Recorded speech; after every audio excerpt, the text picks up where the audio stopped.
Yesu akaingia Yeriko, naye alikuwa anapita katikati ya huo mji.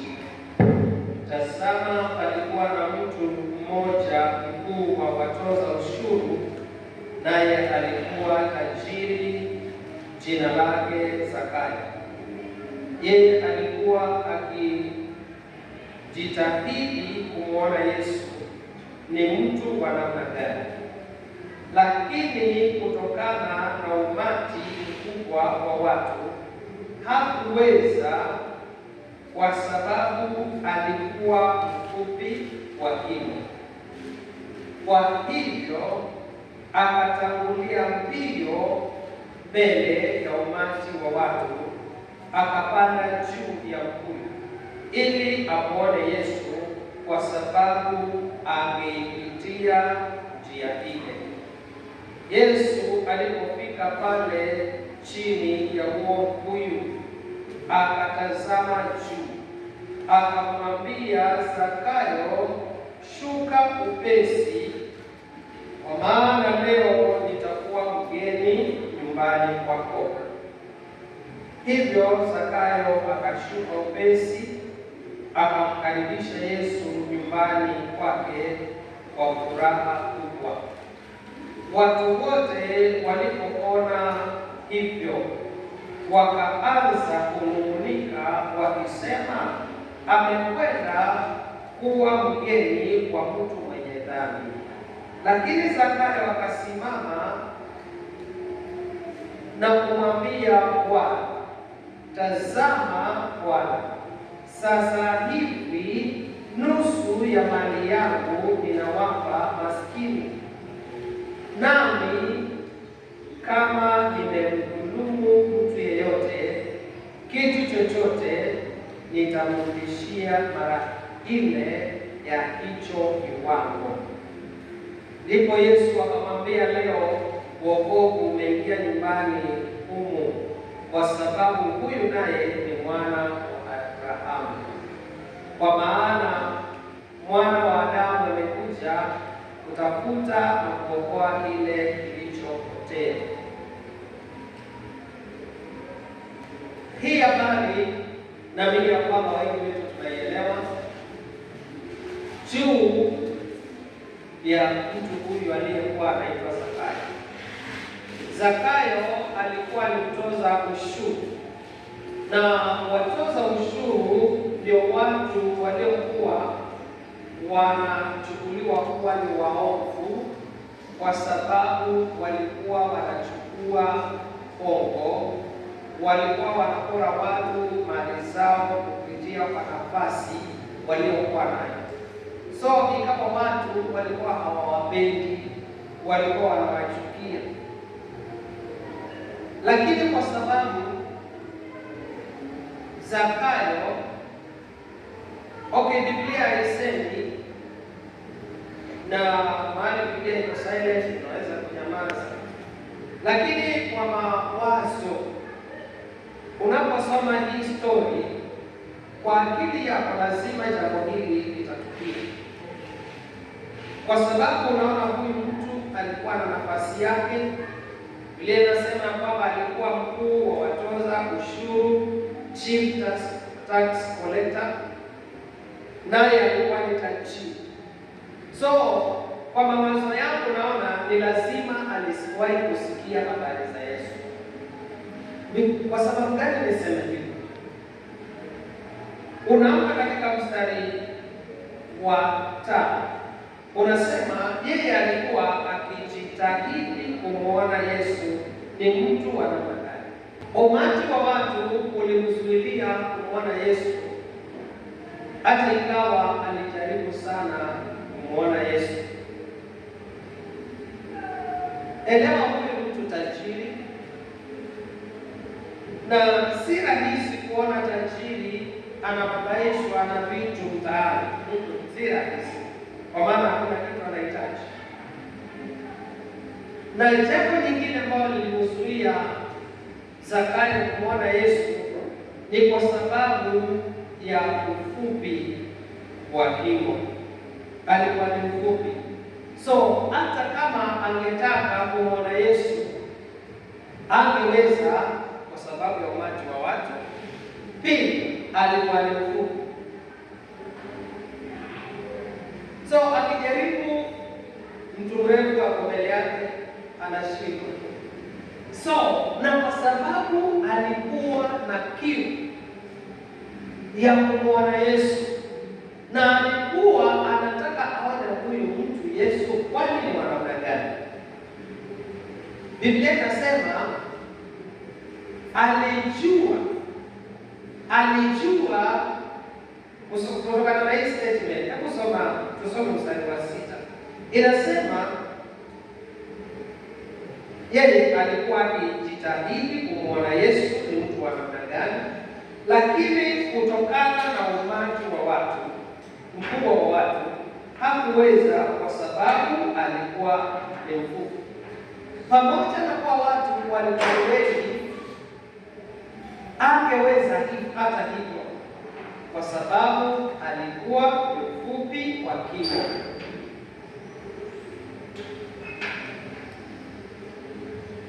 Kwa hiyo Zakayo bado alitamani kumwona Yesu.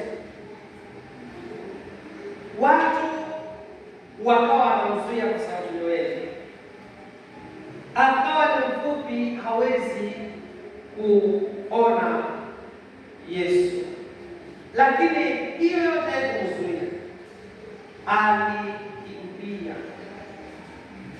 alikimbia na kwa akili yake, kwa maana anaona vile umati wa watu unaelekea, so anaona Yesu atakuja kupitia kwa njia fulani.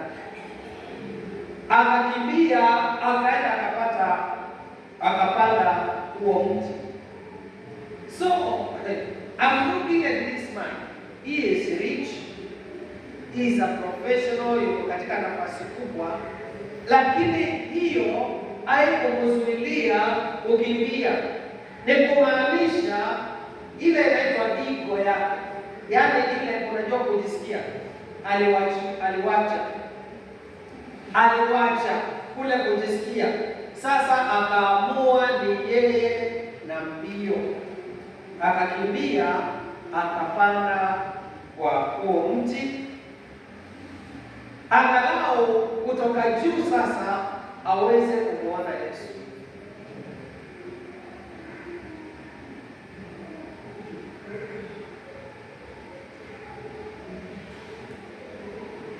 Yesu alipofika pale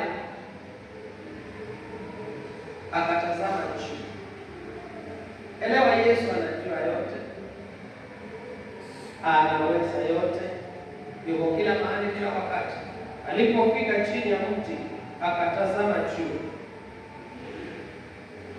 akamwambia Zakayo, angalia, he even knows his name, anajua jina lake, shuka upesi,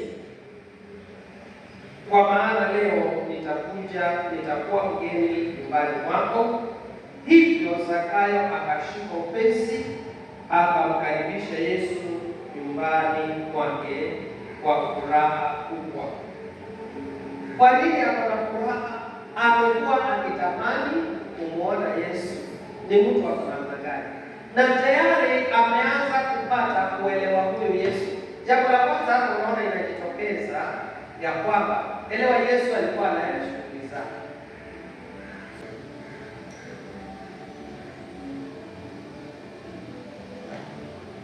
Angalia, watu wote walipoona hivyo wakaanza kunung'unika wakisema, wote niwaambie watu wa Mungu, usitamani kupendeza kila mtu. You can never please anyone. Elewa, watu hawampendi Zakayo kwa sababu ni mtosha ushuru, wanamchukia. Leo hii Yesu ambaye ni Mwokozi, ambao ni Bwana wa mabwana, ambao akiingia kwa nyumba ya mtu lazima kutakuwa na mabadiliko, sasa wanaanza kulalamika, wanaanza kunung'unika. Usitarajie kila hatua unayochukua watu wafurahie. Neema. Bwana asifiwe. Wakaanza kunung'unika. amekwenda kuwa mgeni wa mtu mwenye dhambi. Sasa badala ya kufurahia Mwokozi amekuja, angalau kwa kwake Yesu pale utafanya huyu mtu abadilishe maisha yake, watu wanalalamika. Lakini angalia hiyo vile inavyoendelea. Lakini Zakayo akasimama. Tayari elewa, jambo la kwanza alikuwa akitamani kuona Yesu, ashamwona Yesu. Yesu mwenyewe amekubali kuingia kwa nyumba yake. Alipoingia kwa nyumba yake, Zakayo akasimama sasa mbele ya hao watu wote, mbele ya wale wanaolalamika ya kwamba Yesu ameingia kwa mtu. Akasema hivi, akamwambia Bwana, tazama Bwana, sasa hivi nusu ya mali yangu ninawapa maskini. The moment unapomkaribisha Yesu, mabadiliko yanaanza kutoka ndani. So tayari, kwa maana Zakayo amemkaribisha Yesu, attitude yake imebadilika kabisa. Yeye alikuwa kazi yake ni kupora watu kupitia kwa corruption, kupitia kwa kuwatoza ushuru, ni tajiri kutokana na huo ushuru. Sasa leo hii amesema, kutoka kwa huo utajiri wote nilio nao, kwa maana Yesu ameingia ndani yangu, nusu ya mali yangu na wapatia maskini. Jambo la kwanza. Jambo la pili ni kwamba nami kama nimemdhulumu mtu yeyote kitu chochote, nitamrudishia mara nne. Tayari kuna change ya attitude kabisa. So jambo la kwanza, mabadiliko yanayotokea unapompokea Yesu Kristo, jambo la kwanza ni kwamba unakuwa na furaha. There is joy. Unakuwa na furaha. Jambo la pili, kuna kubadilisha nia. There is change of attitude. Kubadilisha nia. Jambo la tatu ni kwamba kuna kutubu kwa kweli. Na kutubu ni nini? Kutubu ni kugeuka. Kama kwa mfano ulikuwa unaenda hivi, ukitubu unageuka hivi, unaenda hivi. Kutubu ni kugeuka. Hiyo ni jambo la tatu. So jambo la nne ni kwamba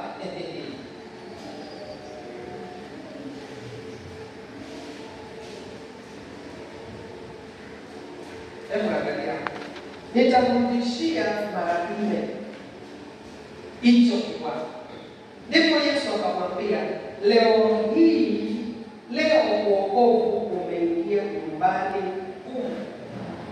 So jambo lingine ni kwamba unapomkaribisha Yesu Kristo unaokolewa. Hiyo ni jambo nyingine. That is a change. Na kuokolewa ni nini? Ni kukombolewa. Umesikia kuna watu unakuta mtu anasema mimi kuna fulani ameokolewa lakini hajaokolewa. Umesikia statements kama hizo? Unapompokea Yesu Kristo unaokolewa kutokana na dhambi na maangamizi, kisha unakombolewa. Kukombolewa ni nini? Kurejeshwa katika ile hali ambayo Mungu alikusudia uwe nayo. So Zakayo, elewa, amekuwa mtoza ushuru. Elewa, amekuwa akichukua mali za za watu kwa hila, na akasema nusu ya mali yangu nawapa maskini. Hayo ni mabadiliko.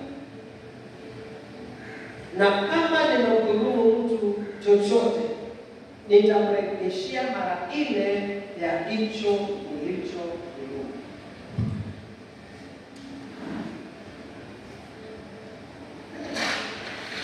Ndipo Yesu verse 9 akamwambia, leo wokovu umeingia nyumbani humu, kwa sababu huyu naye ni mwana wa Ibrahimu, kwa maana Mwana wa Adamu amekuja kutafuta na kuokoa kile kilichopotea. Na Yesu ni Mungu, na Zakayo katika maisha yake alikuwa anatamani kumwona Yesu, mtu akamwambia, kumaanisha alikuwa amesikia habari ya Yesu, lakini kwa sababu ya umati wa watu na kwa sababu ya kuwa ni mfupi wa kimo hangeweza kuona. Now, there is no way you can live a victorious life except by having Christ in you. Hakuna jinsi ambapo unaweza kuishi maisha ya ushindi usipokuwa na Yesu ndani yako. Kwa sababu gani? Elewa, shetani ni mungu wa ulimwengu, na shetani yuko na haki ya kukaa hapa. Nimesikia mara nyingi kuna watu katika kuomba unaweza kukuta ya kwamba anakemea shetani na anamwambia ya kwamba ninamtuma kwa shimo, ninamtuma kwa shimo, the bottomless pit. Sasa Yesu ndio anayeweza haya mamlaka ya kumtupa shetani kwa bottomless pit. Hata heri ukimkemea umwambie aende akakae mahali hakuna watu, kwa sababu kama waliobara wanatuma, wanawaambia pepo wachafu, endeni baharini. Sisi tuko wapi? Tuko baharini, watu wanaenda nje. Wengine tuko na watu ambao wanafanya kijamii, wengine tuko na wavuvi wa baharini. So shetani ako na uhuru wa kukaa hapa duniani, ni mungu wa ulimwengu, lakini makinika na usichoke kumkemea, usichoke kumkemea. So ako na haki ya kukaa hapa duniani, lakini waweza kumwambia toa mikono yako kwa watoto wako, toa mikono yako kwa pesa zako, toa mikono yako kwa biashara yako, toa mikono yako kwa mwili wako. Waweza kumkemea naye atakimbia. Ukisoma 1 John chapter 4, 1 John chapter 4 verse 4, 1 John chapter 4 verse 4, hii tafsiri yangu inasema, watoto wapendwa, nyinyi mwatokana na Mungu, nanyi mmewashinda, kwa sababu yeye aliye ndani yenu ni mkuu kuliko yeye aliye katika ulimwengu. So Zakayo baada ya kumkaribisha Yesu nyumbani mwake, sasa amemkaribisha aliye mkuu kuliko shetani, amemkaribisha mkuu kuliko yeye aliyekuwa ameweka ndani yake tamaa ya kupora. Sasa aliye mkuu ameingia ndani yake, ile hamu ya kupora imetoka. Badala ya kupora sasa ndiye anapeana. Na nilipokuwa ninasoma hayo maandiko nikawa ninawaza, wakati mwingine waweza kuona mtu ni kweli ako na Yesu ndani yake, lakini yale mambo anayoyafanya yanaonyesha ya kwamba hajabadilika. Kama ni hasira, waweza kuta kama ni mama anasema ya kwamba ile hasira ako nayo ni kama ile ya nyanya yake.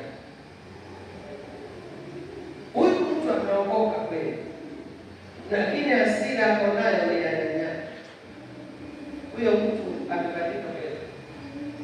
Sasa huyo mtu shida yake ni nini? Ngoja fikiria kitu kale.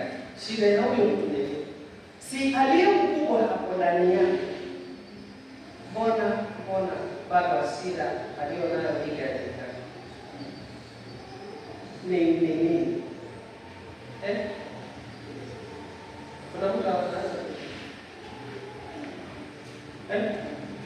Unakuta mtu ni huyo ameokoka, lakini yeye tamaa za mwili bado anazo. Waweza kusema nini?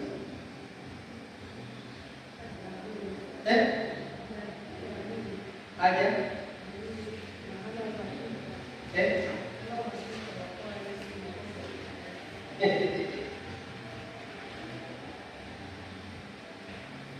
The change has to come from within. 2 Corinthians chapter 5.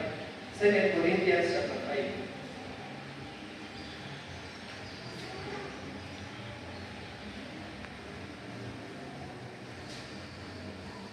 Second Corinthians chapter 5.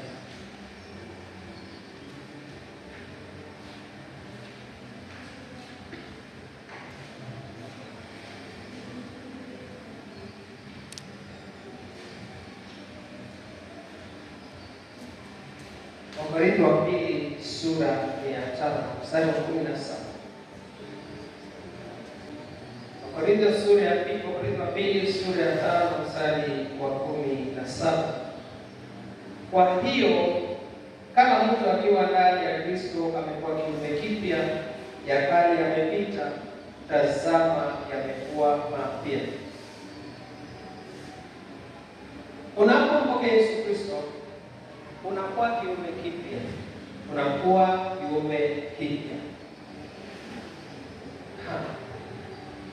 Mambo yote ya zamani yanakuwa mapya. Sababu kusoma Yohana sura ya 1 mstari wa 12, wale wote waliopokea aliwapa uwezo wa kufanyika watoto wa Mungu, ndio wale waliamini jina lake. It is true, according to God, you are a new creature. You are now no longer the sinner that you used to be. Lakini jambo ambalo kila mmoja wetu tunapaswa kulifanya kila wakati ni kweli umempokea Yesu Kristo, ni kweli umeokoka, ni kweli aliye mkuu yuko ndani yako. Zakayo alipomwona Yesu, there was a complete change. And that is true even to you. Lakini kadiri tunavyoishi katika ulimwengu huu, Shetani achoki. Shetani anakujaribu kila siku itwayo leo, na unaweza kumshinda Shetani kwa imani, of course, kupitia neno la Mungu. Ukimwangalia Yesu alipoenda kujaribiwa na Shetani, ukisoma kila jaribu Shetani alipokuwa anamjaribu Yesu alijibu na nini? Na neno.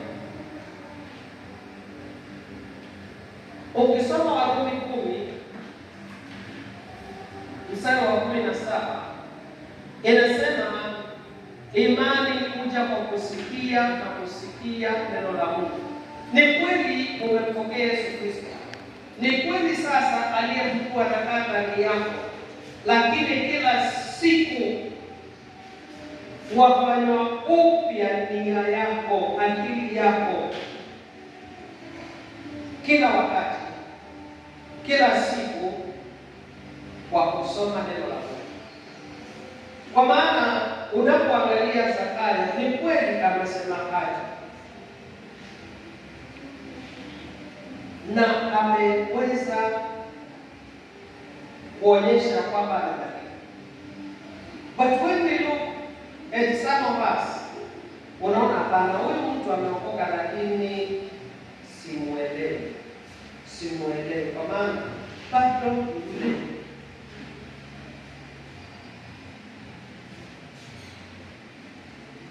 Unapompokea Yesu Kristo, uko hapa katika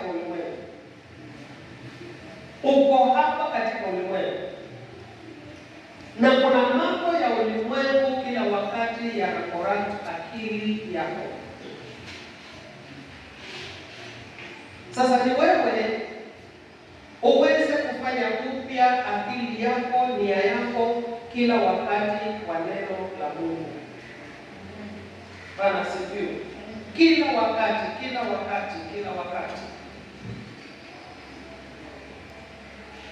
Kila wakati. Ukitaka vizuri, sikiza vipindi vya redio, vya televisheni. Utakuta kuna mambo mengi ambayo ni kinyume na mapenzi ya Mungu.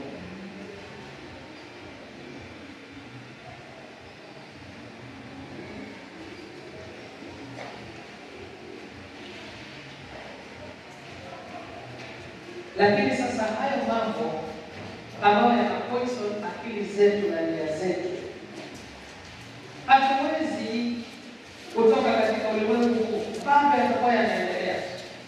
Lakini sasa mtazamo wako unaweza kubadilika kupitia kwa kusikia neno la Mungu. La sivyo utakuwa uko na Yesu ndani yako, lakini waishi kama mtu ambaye hajaokoka. Ukimwangalia mtu ambaye hajalelewa neno la Mungu na neno la Mungu, mtu ambaye hajalelewa na neno la Mungu, hata kama ameokoka muda gani, huwa anakaa kama mwenye dhambi. Na ndio kusudi neno la Mungu linasema katika Warumi sura ya 12 mstari wa 2. Romans chapter 12 inasema, msifuatishe namna ya dunia hii, usifuatishe tena mfano wa ulimwengu huu, bali mgeuzwe kwa kufanywa upya nia zenu, ndipo mtaweza kuonja na kuhakikisha ni nini mapenzi ya Mungu, yaliyo mema, yanayopendeza machoni pake na ukamilifu. Tafsiri nyingine inasema ya kwamba usifuatishe namna ya dunia hii, bali mgeuzwe kwa kufanywa upya nia zenu, mpate kujua mapenzi ya Mungu yaliyo mema, makamilifu na ya kupendeza. So, the more you hear the word of God, hata ingawa maandiko yaongei pale vile kama Yesu aliongea na Zakayo, barakoza hivi, I know lazima Yesu aliongea na Zakayo, kwa sababu kule kubadilisha nia yake ilitokana na imani. Kule kubadilisha mtazamo wake kulitokana na imani. Akasema, kama nimepokonya kitu na mrejesha mali, na nusu ya mali yangu nawapatia maskini. Change of attitude. As believers, we should aspire to change our attitude. Mara ngapi mtu anakufanyia makosa, anakufanyia mabaya, alafu wewe unasema tutaona, wacha tutaona. unataka kumkilipisa, unamwekea kisasi, kama ni kisasi, unamwekea kisasi, unamwekea nini? Kisasi.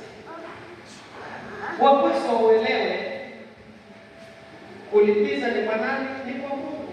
So tumeangalia mambo machache kuhusiana na mabadiliko yale ambayo yanafanyika unapopokea Yesu Kristo. So jambo la kwanza pale linafanyika ni kwamba kulingana na hii habari ambayo tumesoma ya Zakayo ni kwamba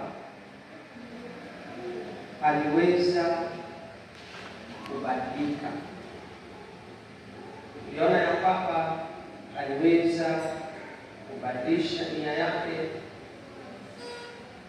akaweza kutubu, akaweza kugeuka. So mtu anapokuangalia wewe ambao unasema umeokoka, do they see change? Ama ni yule mtu wa zamani? Vile nasema ya kwamba tuvae utu mpya, we put on new. Tuvue utu wa kale. Zakayo aligeuka. Sasa wale waliokusikia wanasikia mtu aliye tofauti sana na mtoto ushuru. Wanasikia mtu ambaye amegeuka.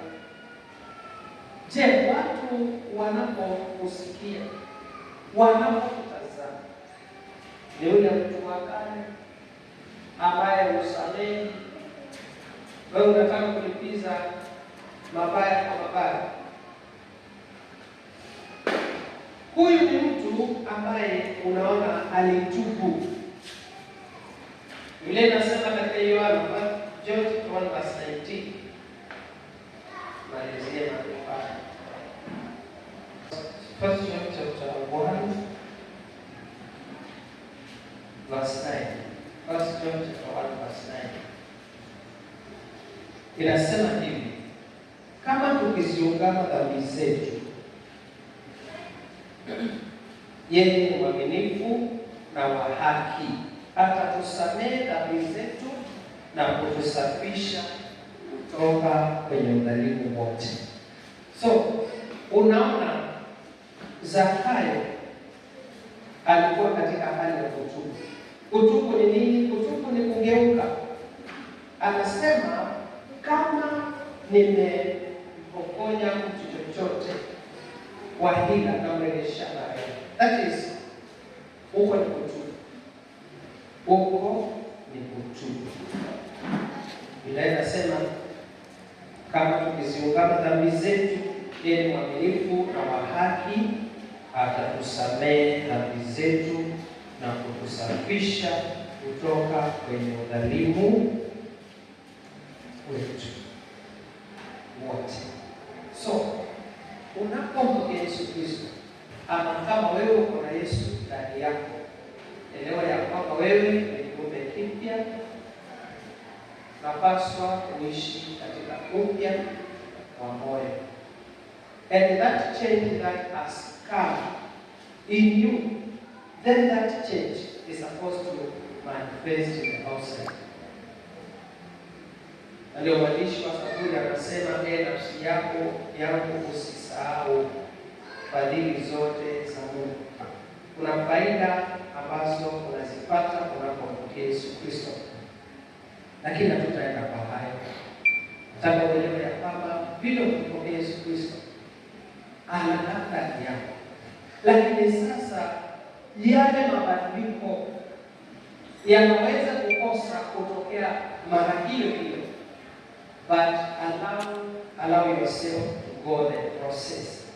The process is through the word. The more you hear the word, the more you change your thinking.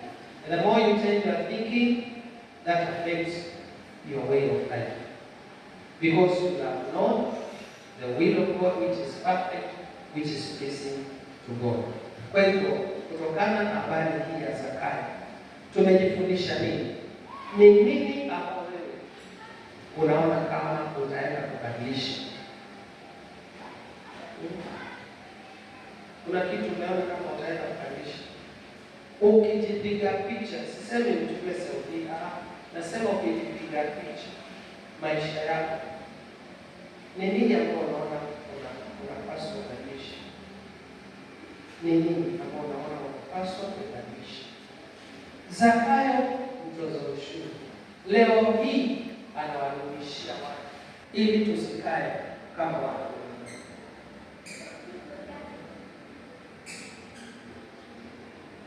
Bwana tusaidie.